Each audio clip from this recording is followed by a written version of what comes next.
করব রোজার বিভিন্ন মাসলা মাসাইল বিষয় নিয়ে। এর মধ্যে আপনার প্রথম নম্বর হইল কাদের উপর রোজা ফরজ নয়। 10 শ্রেণীর লোকের উপর, মানুষের উপর রোজা ফরজ নয়। যদিও রোজাটা ফরজ সবার উপরে, আল্লাহ কয় আমি কিছু কিছু ক্ষেত্রে ছাড় দিছি। যেমন কোরআনে আল্লাহ বলছেন ওমান কানা মারিদান আও আলা সাফারিন ফাইদ্দাতুম মিন আইয়ামিন উখার, যদি তোমরা অসুস্থ থাকো অথবা সফরে থাকো রোজা ছাইরা দিতে পারবা। ছাইরা দিয়া পরে একটা করলে চলবো। আল্লাহকে আমি সুযোগ দিছি, আমি আল্লাহ পাক রব্বুল আলামিন বান্দার বোঝা কমাই দিছি। জোরে কন্যা সুবহানাল্লাহ। এক নম্বরে হইল অসুস্থ ব্যক্তি। 10 শ্রেণীর মানুষের উপর রোজা ফরজ নয়। আল্লাহ পাক রব্বুল আলামিন রোজা ফরজ করার পরেও কয় 10 শ্রেণীর লোকের উপর রোজা ফরজ নয়। অসুস্থ ব্যক্তি এমন অসুস্থ, রোজা রাখলে তার অসুস্থতা বাইরে যাইবগা, এই যাবগা বেড়ে যাবে। রোজা রাখলে তার অসুস্থতা বেড়ে যাবে। ডাক্তার বলছে রোজা রাখলে আপনার অসুস্থতা বেড়ে যাবে। অথবা নিজে অনুধাবন করতে পারতেছেন রোজা রাখলে আপনার অসুস্থতা বাইরে যাইবগা, এই যাবগা বেড়ে যাবে। মরণের আশঙ্কা আছে অথবা তার বড় ধরনের সমস্যা হওয়ার আশঙ্কা আছে। এই ব্যক্তি রোজা ছাড়তে পারবে।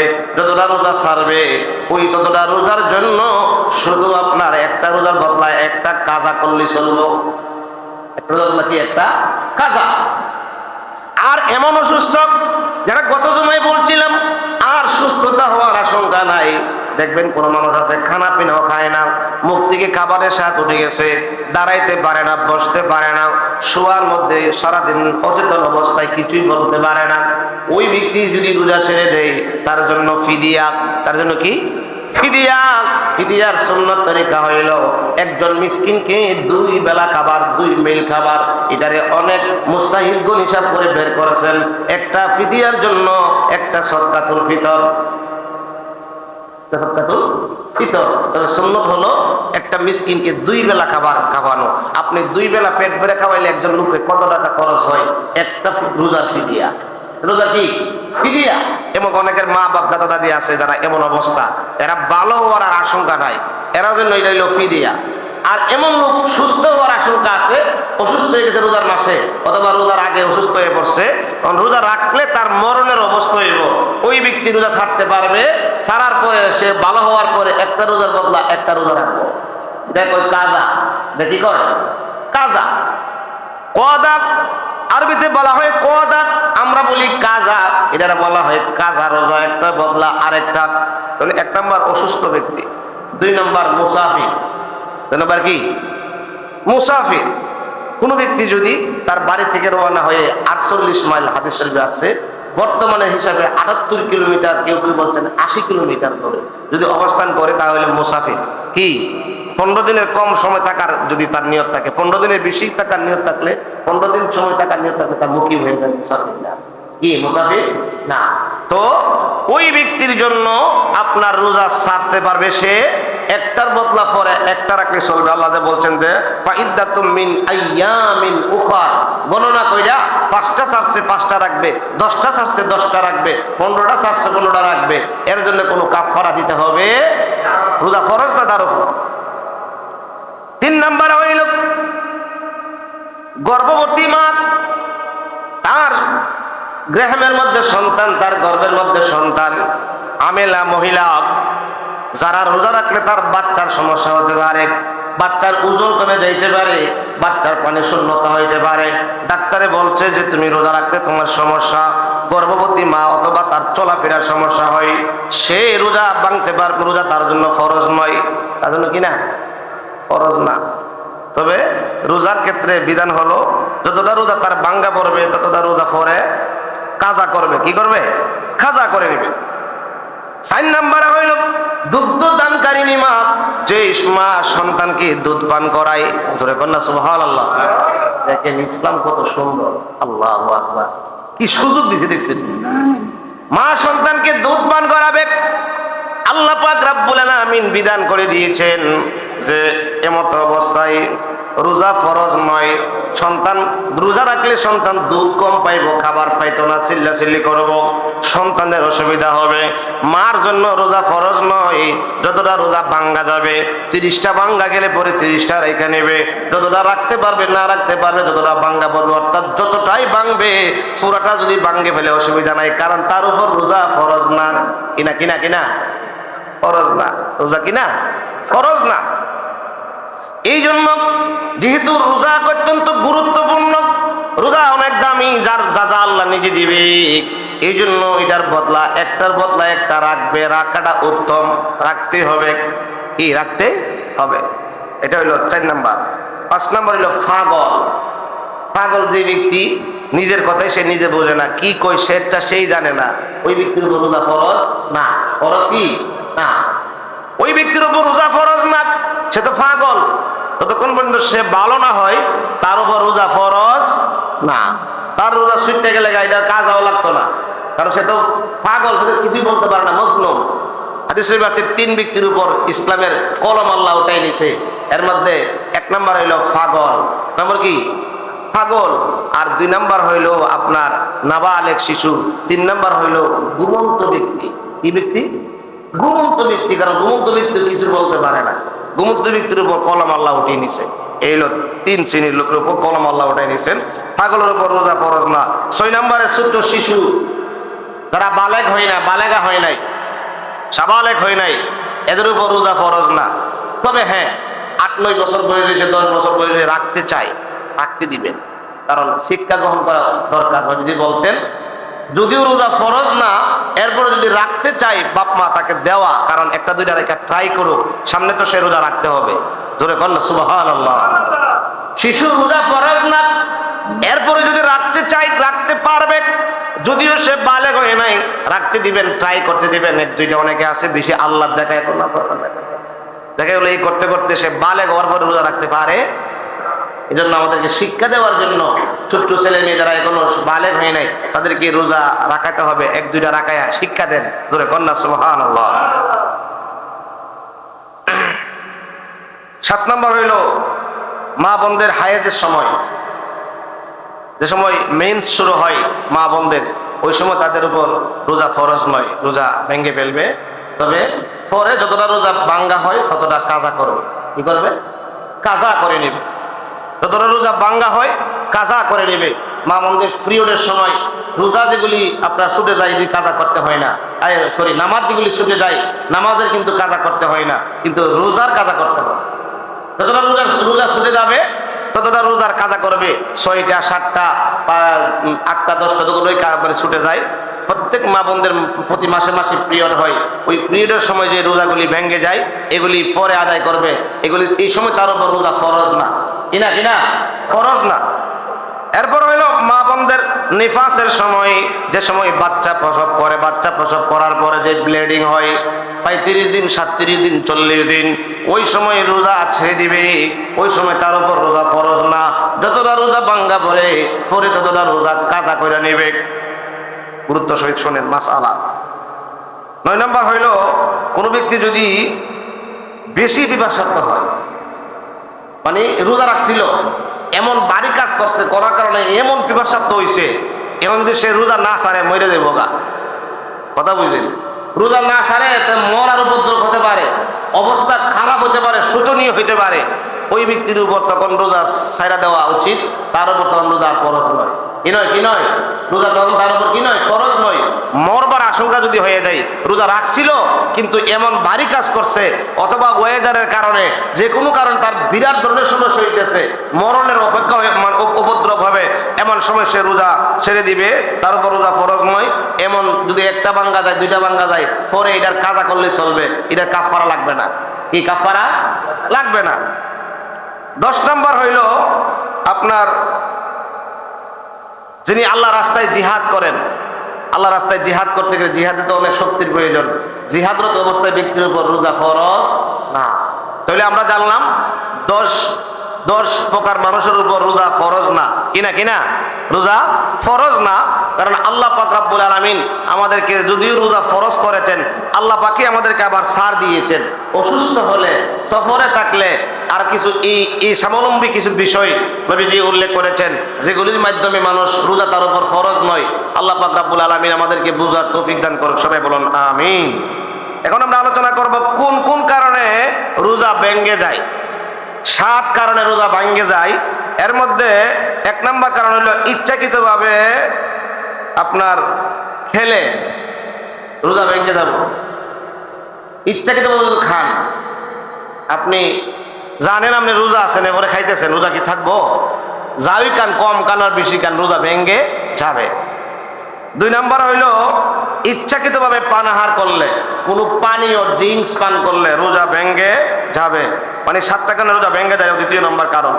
3 নম্বর হলো ফিজিক্যাল রিলেশন ইন্টারকোর্স করলে দিনের বেলায় বিবাহিত পুরুষ মহিলা রোজা ভেঙে যাবে। রোজা কি ভেঙে যাবে?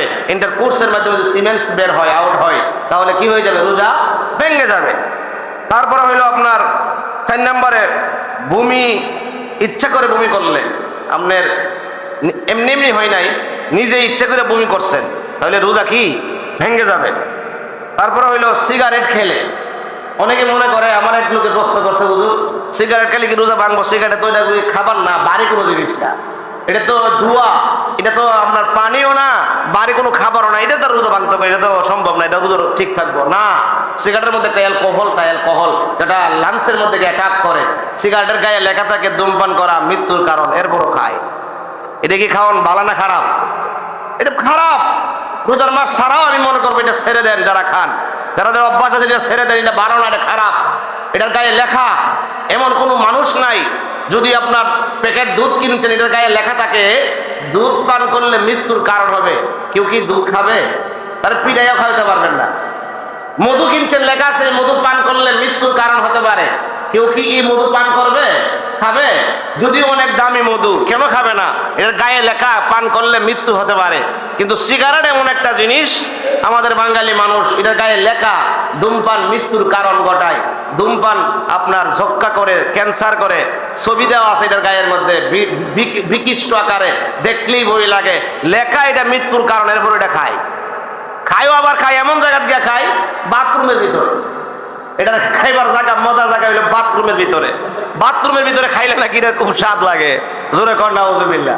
আচ্ছা, বাথরুম কি কোনো কিছু খাওয়া যায়? একটা খাওয়া যায়, সিগারেট। সিগারেট কি বাথরুমে খাওয়া যায়? সিগারেট কুর যারা দেখবেন, এরা বাথরুমে সিগারেট খায়। আমি পরীক্ষিতভাবে বাথরুমে যাবো, সে আমার আগে বাথরুম থেকে আসছে, সিগারেট কে পাইলাম আগুন ধরানো, জিজ্ঞেস করলাম পরে, সিগারেটটা বাথরুমে কেন? ও এটা বাথরুমের মধ্যে এটা আরাম বেশি। আমি কই এটা নাফাক বিদায়, এটা হারাম বিদায়, এটা লেগে বাথরুমে মজা লাগে। জোরে কর নাউজুবিল্লাহ। ও বাথরুমে খাইলে বলে এটা বাথরুম কিলার হয়। জোরে কর নাউজুবিল্লাহ।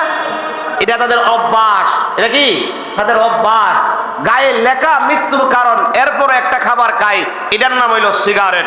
এই সিগারেট যদি কেউ দিনের বেলা খায়, মনে করে সে ধোঁয়া, রোজা ভেঙে যাবে। রোজা কি ভেঙে যাবে। সিগারেট যদি কেউ আপনার দিনের বেলা খায়, তার রোজা কি হবে? ভেঙে যাবে। এরপরে আপনার 6 নাম্বার হলো মাস্টারবেশন, হস্তমৈথুন যাকে বলা হয়। যদিও এখানে ছোট্টবাদ মানুষ আছে, যুবক ভাইরা সেটা বলতে হয়, কারণ ইসলাম এমন কিছু বিষয় আছে যেটা লজ্জা করলে চলবে না, শিখতে হবে। মাস্টারবেশন যাকে বলা হয়, আপনার হস্তমৈথুন যাকে বলা হয়, এর মাধ্যমে যদি সিমেন্স আউট হয়, বের হয়, তাহলে রোজা ভেঙে যাবে। এবং রোজা ভাঙলে এটার কাফারা দিতে হবে। কি দিতে হবে? কি দিতে হবে? কাফারা, কাজাও করতে হবে, কাফারা দিতে হবে। কাফারা তো গত জমায় বলেছিলাম, একটা রোজার জন্য 60 দিন রোজা। কয়দিন রোজা? 60 দিন রোজা। একটা রোজার জন্য 60 দিন রোজা, নতুবা 60 জন মিসকিনকে পেট বইরা খাবার খাওয়াইতে হইব। এক সাহাবীর এরকম হয়ে গেল, আপনার মাস্টারবেশন না, মানে দিনের বেলা ওনার স্ত্রী সম্ভব হয়ে গেল। রাসূলের দরবারে দৌড়ে আসছে, ইয়া রাসূলুল্লাহ, আমি তো হালাক হয়ে গেছি, আমি তো সর্বনাশ হয়ে গেছি, আমি তো শেষ হয়ে গেছি। আরে কি হয়েছে?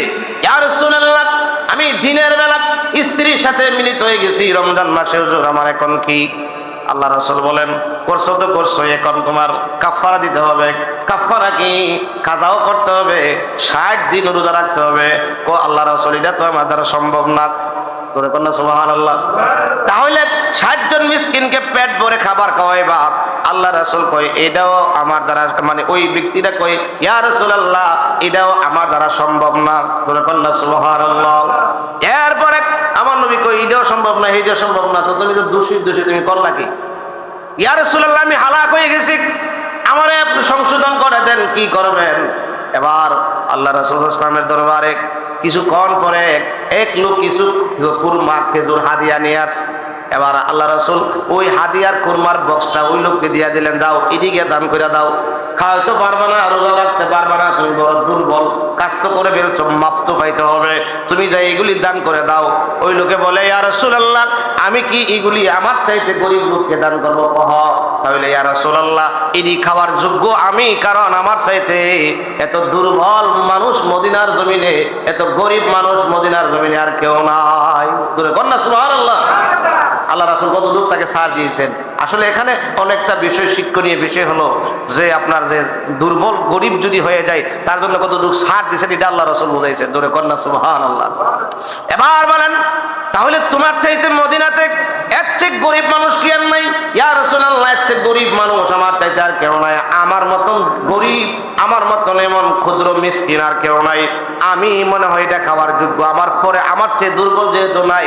আল্লাহ রাসূল এমন একটা হাসি দিলেন, নবীজির দাঁত মুবারক বের হয়ে গেলেন, যাও যাও, এটা তুমি গিয়ে ভক্ষণ করো, তোমার জন্য এটা কাফারা হয়ে যাবে। জোরে কন্যা সুবহানাল্লাহ। তো যে কথা বলতেছিলাম, আপনার রোজা ভেঙে যায় যেসব কারণে, এইসব কারণগুলোর মধ্যে যদি এইসব কারণের মধ্যে যদি একটা কারণে আপনি পড়ে যান, তাহলে রোজা তো ভাঙলো, এই ভাঙ্গার কারণে আপনার কাজাও করতে হবে, কাফারাও আদায় করতে হবে। কাফারা কি? আদায় করতে হবে, কাফারা আদায় করতে হবে।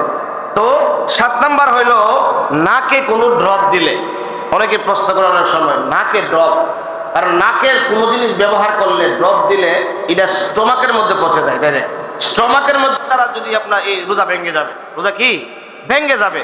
এই জন্য আমরা যে আমাদের হানাফি মাযহাবের মতে রোজার মাসে আমরা যখন উজু করব, নাকের নরম জায়গা পর্যন্ত পানি পৌঁছানো যাবে না, কারণ নাকের মধ্যে পানি দিলে পানি স্টোমাকে চলে যাইতে পারে, নাকের মধ্যে ড্রপ দিলে এটা স্টোমাকের মধ্যে পৌঁছে যায়। এই জন্য মাহে রমজানুল মুবারকে আমরা নাকের মধ্যে ড্রপ দেওয়া থেকে বিরত থাকবো। যদি দিতে হয় তাহলে আমরা এই সুবে সাদেকের আগে এবং ইফতারের পরে দিব।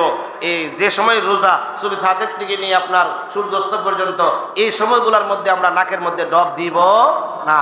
এই 7টা কারণে রোজা ভেঙে যায়। রোজা কি ভেঙে যায়? এই ভেঙে গেলে রোজার জন্য কি করতে হবে? আপনার কাজাও করতে হবে, কাফারাও আদায় করতে হবে। আরেক হাদিসে নবীজি বলছেন যে কিয়ামত পর্যন্ত রোজা রাখলেও রোজার কাফারা আদায় হবে না। এজন্য আমরা সতর্ক থাকি, সাবধান থাকি, আমাদের দ্বারা যেন এই কাজগুলি না হয়, আমাদের দ্বারা কি এই কাজগুলি যেন না হয়, ফলে রোজা ভেঙে যাবে, কাফারা আদায় করতে হবে। এখন আমরা জানবো কোন কোন কারণে রোজা ভাঙে না। অনেক সময় আমরা অনেক প্রশ্নের সম্মুখীন হই, যে ভাঙলো কি ভাঙলো না। নাম্বার 1, 1 নম্বরে ভুল করে কোনো কিছু খেলে, ভুলে যদি কোনো কিছু খেয়ালাম, আমাদের সভাপতি সাহেব আপনার সবে বরাতের সময় রোজা রাখছে, কোন জায়গায় ভুলে কিছু একটা খেয়ে ফেলছে, বড়ি খেয়ে লাইছি। তো আমার কই হুজুর আমি তো ভুলে খাই লাইছি। আমি বললাম ভুলে পেট ভরে খাইলেও রোজা ভাঙতো না, আর ভুলে কেউ পেট ভরে খায়ও না। কিছু একটা প্রথম অবস্থা পানি অথবা হালকা কিছু জিনিস মুখে দিয়ে আল্লাহ এরপরে মনে হয়ে যায়। যখনই মনে হবে আল্লাহ বলতেন তখন তুমি রোজা পুরা করো। খাইলেছেন, মনে করেন অর্ধেক ভাত খাইলেছেন, এক প্লেট ভাত খাইলেছেন, মনে হয়ে গেছে আপনার রোজা, তখন আল্লাহ বলছেন রোজা পুরা করো, রোজা ছাড়া যাবে না, রোজা তুমি ইচ্ছা করে খাও নাই, এটা অনিচ্ছাকৃত ভুলে ভুলে কি ভুলে হয়ে গেছে। আল্লাহ পাক কতটুকু ছাড় দিয়েছেন আমাদেরকে। দেখেন প্রথম অনেকে পানি খেয়ে ফেলছে। আমার 2-1 জন বিভিন্ন জায়গা থেকে ফোন দিছে, হুজুর পানি তো খাইয়া লাইছি ভুলে। আমি কি ভুলে খাইছেন, অসুবিধা নাই, ভুলে যদি পেট ভরেও পানি পান করেন, এরপরে মনে হয়েছে যে আপনি রোজা, পর থেকে রোজা আপনি পুরা করেন, এরপর আপনি খাইয়েন না, আপনার রোজা হবে। জোরে কন্যা সুবহানাল্লাহ। রোজা ভাঙবে না। ভুলে কোনো কিছু খেলে কি রোজা ভাঙবে? আচ্ছা, এরপর আসুন 2 নম্বরে, স্ত্রীকে জড়িয়ে ধরা অথবা চুম্বন করা, যার মাধ্যমে সিমেন্স আউট না হয়, এটা করলে রোজা ভাঙবে না। তবে হানাফি মাযহাবের মতে সাজেস্ট হলো আপনার এটা না করাই ভালো, কারণ এটার মাধ্যমে আপনি আরো গভীরে যেতে পারেন। এজন্য না করাটাই ভালো। কেউ যদি হয়ে যায় এরকম স্ত্রীকে জড়িয়ে ধরছে অথবা চুমু খেয়েছে, মানে মোহাব্বত কইরা, মানে খাইয়া লাইছে, এখন যদি মানে তার রোজা ভাঙবে না। রোজা কি ভাঙবে না, রোজার কোনো সমস্যা হবে না। তবে না করাটাই ভালো। যদি হয়ে যায়, যদি কি হয়ে যায়, তাহলে তার রোজা ভাঙবে না। 3 নাম্বার হইল আপনার স্বপ্ন দোষ হলে রোজা ভাঙবো? স্বপ্ন দোষ হলে রোজা ভাঙবে না, কারণ এটা তো আপনার নিজের ইচ্ছা না, এটা আল্লাহ পাকের ইচ্ছায়। কার ইচ্ছায়? আল্লাহ পাকের ইচ্ছায়। আপনার স্বপ্ন দোষ হয়ে গেছে, আপনার এটা আপনি রোজা ভাঙবে না। আপনার বুঝতে পারছেন স্বপ্ন দোষ হয়েছে, উঠে আপনি তাড়াতাড়ি ফরজ গোসল করে ফেলবেন, রোজা হবে। অনেকে কয় হুজুর স্বপ্ন দোষ হলে তোমার ভেঙে গেছে। না, স্বপ্ন দোষ হলে কি রোজা ভাঙবে না? অনেক যুবক ভাইরা আছেন, শিক্ষার জন্য বলছি, স্বপ্ন দোষ হলে কি রোজা ভাঙবে? না, ভাঙবে না। 4 নাম্বার হলো আপনার ব্লাড টেস্ট। ডাক্তার কাছে গেছেন, আপনার অনেক ব্লাড টেস্ট দিছে, ব্লাড টেস্ট 100 হোক 1000 হোক, কারণ ব্লাড টেস্টের জন্য যে ব্লাড নেওয়া হয় এটার জন্য আপনি দুর্বল হবেন না, এটার জন্য আপনার সমস্যা হবে না, এই জন্য আপনার রোজা ভাঙবে না। 4 নাম্বার হলো অনিচ্ছাকৃতভাবে বমি হলে, আপনার ইচ্ছা করে না, ইচ্ছা করে বমি করলে রোজা ভেঙে যাবে, কাজাও করতে হবে, কাফারা দিতে হবে। অনিচ্ছাকৃত কিছু বমি হয়, হঠাৎ করে আপনার বমি হয়ে গেছে, আপনার ইচ্ছা না, অনিচ্ছাকৃত বমি যদি হয় তাহলে আপনার রোজা ভাঙবে না। তারপর হইল 6 নাম্বারে নাক দিয়ে রক্ত বের হলে, অনেকের আমরা এটাকে নাকরা বলি, হঠাৎ করে ভেঙে যায়, ঝরঝরায় রক্ত পড়ে, যত পরিমাণই হোক তার রোজা ভাঙবে না। রোজা কি ভাঙবে না, নাক দিয়ে ওই যে অনিচ্ছাকৃত যে রক্তটা পড়ে। তারপরে হইলো আপনার মনে করেন অনেকের দাঁত পালাইবার দরকার হয়েছে, রমজান মাসে দাঁত পালাইতে হইব, দাঁত পালালে তো ব্লিডিং হয়, দাঁত পালানোর মাধ্যমে যে ব্লিডিংটা হয়, মনে করেন দাঁতটা এখন ফালাইতে হইব, এছাড়াও উপায় নাই, আছে না, ফালানোই লাগবো, এছাড়াও উপায় নাই, এমন যন্ত্রণা এমন ব্যথা, এটা ফালানো ছাড়া উপায় নাই, রমজানের পরে অপেক্ষা করা সম্ভব না। তো দাঁত ফালাইলে যে ব্লিডিংটা হবে এটার দ্বারা রোজা ভাঙবে না। তারপরে হইলো 8 নাম্বার হইলো ইনজেকশন পুশ। ইনজেকশন পুষের ব্যাপারে আপনার মাসআলা আছে। যেসব ইনজেকশনের মধ্যে আপনার ভিটামিন আছে, যেসব ইনজেকশনের মাধ্যমে আপনার স্টমাকের মধ্যে আপনার শক্তি যোগায়, হ্যাঁ, খাদ্য যোগায়, এমনও ইনজেকশন নাকি বের হয়েছে যেগুলি দিলে 4 দিন 5 দিন মধ্যে মানুষের খিদা লাগে না। এই ইনজেকশন দিলে রোজা থাকবো? এই ইনজেকশন যদি কেউ ব্যবহার করে রোজা ভেঙে যাবে। তবে আপনার রোগের জন্য অ্যান্টিবায়োটিক অথবা ব্যথানাশক যে কোনো ইনজেকশন রোগের জন্য যেটা, এটি ব্যবহার করতে পারবেন, পুষ্টিং করতে পারবেন। যদিও অ্যান্টিবায়োটিক ইনজেকশনটা অনেক বড় দেখা যায়, এটা পুষ্টিং করলে রোজা ভাঙবে না, রোজা ভাঙবে না, এটা আপনার দরকার। আল্লাহ পাক তো এত কঠিন করে দিয়েছেন, আমরা সহজ করে দিছে। আপনার অ্যান্টিবায়োটিক ইনজেকশন পুষ্টিং করতে হবে রোজার মাসে, করতে পারবেন, রোজা ভাঙবে না, হালকাও হবে না। এরপরে হলো আপনার টুথপেস্ট দিয়ে ব্রাশ করা। অনেকেই প্রশ্ন করে টুথপেস্ট দিয়ে ব্রাশ করা যাবে কিনা।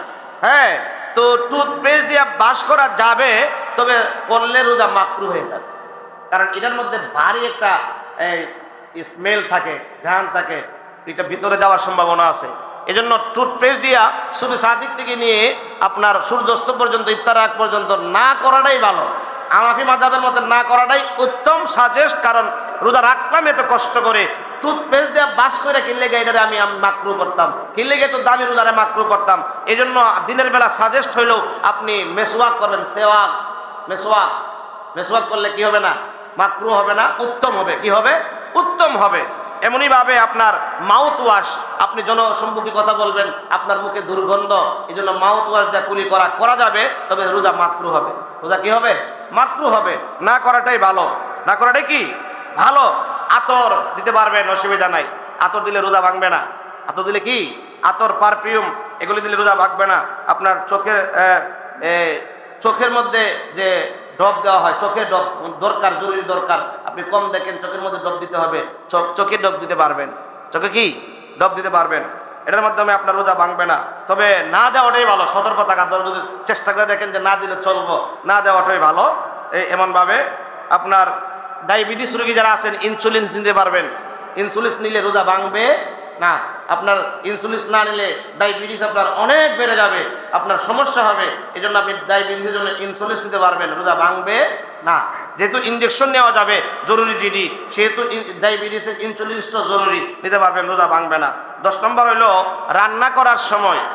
কি রান্না করার সময়? মনে করেন আপনি 200 মানুষ, 100 মানুষ, 20 জন 25 জন মানুষের রান্না করতেছেন, বিরিয়ানি পাকাইতেছেন, জিব্বার আগা দিয়া লবণটা টেস্ট করতে পারবেন। তবে শর্ত হইল জিব্বার আগা দিয়া করে এটা ভিতরে না নেওয়া, কুলি করে ফেলে দেওয়া।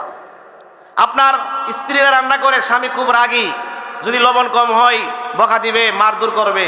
স্ত্রী লবণ টেস্ট করবে জিব্বার আগা দিয়া, কি জিব্বার আগা দিয়া করে এটা ভিতরে নিবে না, টেস্ট স্বাদটা ভিতরে নিবে না, কুলি করে ফেলে দিবে। তবে অল্প ফ্যামিলি 2-3 জন নিজেরা খাবে, টেস্ট না করাই ভালো। বেশি লোকের খাবার পাক করবে, দেখা গেল যে 50 জন 100 জন 200 জন লোক রোজাদার সারাদিন রোজা রাখার পরে খানা খাইবে, এটা যদি লবণ বেশি হয়ে তিতা হয়ে যেতে খাইতে পারবে না।